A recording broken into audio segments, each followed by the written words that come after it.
Good morning, students. In the organization of commerce and management, we see the chapter number 4, that is forms of business organization. In that, the last topic, that is the joint stock company, we are studying. In this, the last part of this topic, that is types of companies. So this is a chart where you can see the types of companies. Here you can see this is broadly classified into three: charter company, statutory company, and registered company. See, under registered company, again it is divided into two. That is unlimited company and limited company. And this limited company again divided into three: company limited by guarantee, company limited by guarantee and shares, and company limited by shares. And in company limited by shares, this is again classified into two, that is public limited company and private limited company. So in this chapter we are studying only public limited company and private limited company. See, company limited by shares. There are two types of company limited by shares. First is a private limited company and second is a public limited company. See, first private limited company. According to Companies Act 2013, a private company is a company which by its articles restrict the right to transfer its shares, if any, limits the number of members to 200, and prohibits any invitation to the public to subscribe for any shares or debentures of company. अभी ये definition से clear होता है कि private limited company जो है जिसका establishment होता है, उनके अपने आर्टिकल्स होते हैं एंड ये शेयर्स को ट्रांसफ़र करने के लिए रेस्ट्रिक्ट करती है एंड यहाँ पे मिनिमम 2 मेंबर्स होते हैं, मैक्सिमम 200 होते हैं एंड यहाँ पे ये पब्लिक को इनवाइट नहीं करते हैं शेयर्स सब्सक्राइब करने के लिए या डिबेंचर सब्सक्राइब करने के लिए. तो इससे हम फीचर्स इजीली निकाल सकते हैं. First one, suppose number of its members minimum number 2, maximum number 200. Second, must have minimum paid up capital of rupees 1 lakh. Third, prohibits any invitation or acceptance of deposits from public other than its members, directors or their relatives.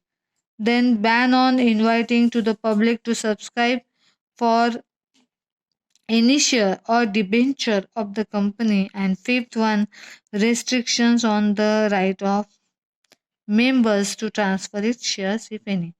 तो यहाँ पे 5 feature हमने देख लिए हैं, जिसमें पहला था कि कंपनी प्राइवेट लिमिटेड कंपनी में मिनिमम 2 मेंबर होते हैं, मैक्सिमम 200 होते हैं.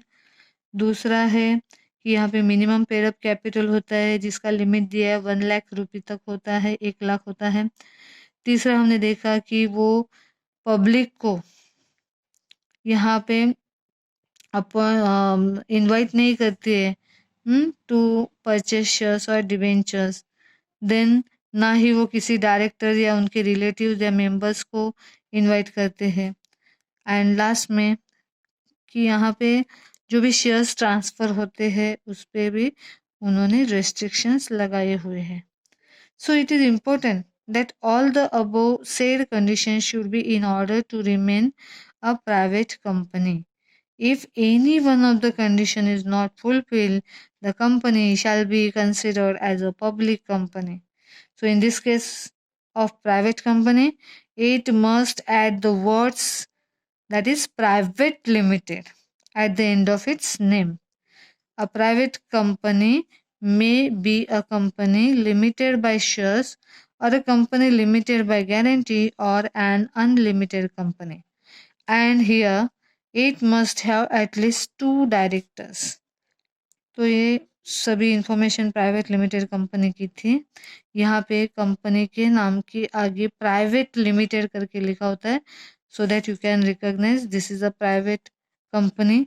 एंड जो पहले हमने फीचर में कंडीशंस 5 देखी है, यदि उसमें से कोई भी एक कम होगी तो ये कंपनी को पब्लिक कंपनी ट्रीट किया जाएगा एंड सबसे लास्ट में यहाँ पे एटलीस्ट 2 डायरेक्टर्स होते हैं। सेकंड यहाँ पे फॉर्म जो है that is a public company. According to company act 2013, a public company is a company which is not a private company and has minimum paid up capital of rupees 1 lakh and have the right to transfer the shares of a company।